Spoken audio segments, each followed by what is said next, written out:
unstable quarterback situation this season, and he didn't get as much as the production he wanted. I think he had about 600 yards receiving. Okay. But I think that was one of the things that Derek was missing last season. He didn't have a big target receiver like how he had Andre Holmes. Didn't have that. Now imagine you having a guy a lot faster, a little bit faster than Andre Holmes, and taller than Andre Holmes. Because technically speaking, they're saying they said this kid may range he's about 6'5.5". So he might be technically speaking 6'6". So we need a guy in the border we can throw it to in red zone situations. We really need a big. We haven't had a tall receiver in a minute, and I think a guy like that, having him come in, be your fourth receiver, maybe right, switch them up. If you want to go big body, and then put Cooper in the slot, and then have what do you call it? Had Kadarius Patterson on the outside, just working that in. I mean, hey, and Patterson can't run routes, but I think his speed gets used very well. You know what? Patterson actually can run routes. Patterson actually did good. He was better, but still, you see a lot of inconsistencies in his route running. No, that comes from the offense that was right being paraded around, which was a horrendous mess. The high school offense? Yeah. That's what I do when I play flag football. Run 10 yards and turn around, everybody.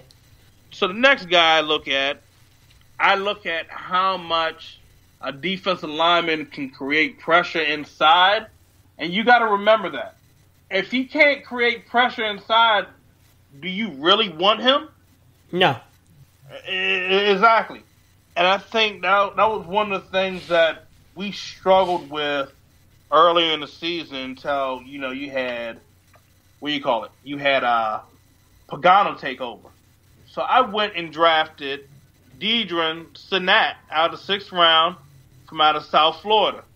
Let me tell you, that boy has created pressure over the past couple of seasons. And my God, that is what I need. So when he came in and had Charlie Strong take over, first season he was getting sacks, but he was getting a lot of tackles for loss in the backfield. He was getting his forced fumbles. He gets his pass block.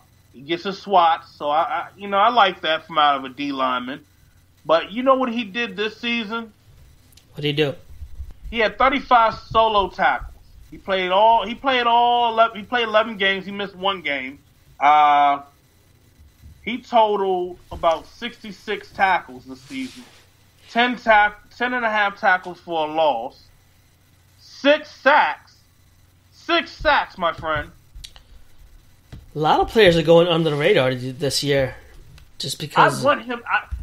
What I mean, this is when Reggie gets his value picks, his sleepers. This is a sleeper pick right here. Now, Charlie Strong was able to get that much out of this guy right here. Mm-hmm. Imagine what we can do with our defense with him. And he's 6'1", so he's not a real 6'1", 311. Like, this cat is fit. That's a tackle right there, man. And then you look at... It's a bowling ball. And then you go back and look at Tim Settles. Go back and look at him. He's a big boy. He can play... He's a big boy, too. He's going to compete for the one technique spot. But they're fit. Yeah. These guys are fit. Yeah, one thing I had against the guy from Michigan, what's his face? I know what you're talking about. He doesn't look fit at all. Maurice Hurst. I feel you. But I like how he's always in the backfield. But anyway, we'll see. I really, really, really wanted to see him in the Senior Bowl. Turns out he's not coming. And see, that's in my opinion, sometimes that's a bad mistake. That can hurt you. If I was the GM, I wouldn't take him, that high if I don't see what he can do in the Senior Bowl against other competition. You know what I mean? But no, you're right. If you're not showing up to like East-West Shrine game to you want to get your draft stock up, Yeah. At East West, you got more of your late rounders, but you got to come to the Senior Bowl if you want to get picked that high, and if there are questions. Exactly. So, I go back to the drinking well in South Florida, and I draft Dietrich Nichols, cornerback. And then, we were just talking like we're going to need some corners. We're falling low on them. So, you want to look at this kid's track record? Tell me. 2015, 2016, and 2017. 4 interceptions in 2015. 4 interceptions in 2016. 3 interceptions in 2017. You already got a career set of 11 interceptions under your collegiate career. I keep an eye on that. And a lot of times these guys get overlooked because of the small name schools they come from too. So, well, South Florida, I wouldn't even consider that a small name school after seeing that they were considered ranked. Right. So once you're considered ranked, in my opinion, I don't consider you as a small school. Okay. You look at how Central Florida, they had some guys. Hey, I'm looking at it, the well looks good in South Florida. So after that, went on and took Chris Hawkins, USC, took him as a safety. So we need some depth at the safety position because we're not going to have Reggie Nelson anymore. And, I'm happy with that. Man, that dude, I couldn't wait to get rid of him, and they kept putting him out there. I have no idea why, but so looking at Chris Hawkins' collegiate career, not bad. You managed to get 4 interceptions in. I mean, you're a safety. You actually got you a forced fumble return, 2 of them, 94 yards, a touchdown. You got 4 sacks. You've averaged about 13 tackles for loss. Key things I looked at, and actually, he's the one thing I like about him. He's played corner, he's played DB, he's played safety. So he has experience in all of those positions. And sometimes you may want that. You never know, and you might have a situation where, like, dang, I need somebody to come in and fill in the corner position. I need somebody to come in and fill in the safety position. You always got to have that. You always got to have that one guy that can come in and fill that spot in. You never know what situation, if he's active or not. Mm-hmm. In the 6th round, you take chances with guys that have some type of question marks, and you don't really expect them to make the team or start. But if you get somebody that late that can make the team, that's a big plus, man. Absolutely. I think a lot of people have to start realizing that when you're looking for help, you better make sure they can play every single spot. Get at it. Yep. Who else we got? We got another 6th round pick? Oh, yeah, man. We had like a handful of them bad boys, yo. It wasn't even funny. I was like, all-you-can-eat buffet in the 6th round. It's like Reggie in the candy store, man. Reggie would be drooling on this one. So, here we go. Pulled up the wrong one. You got DeAndre Goolsby, right?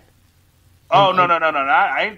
I took him, but I took Teron Johnson out of Weber State. Oh, okay. 185. There's always a reason why I take him.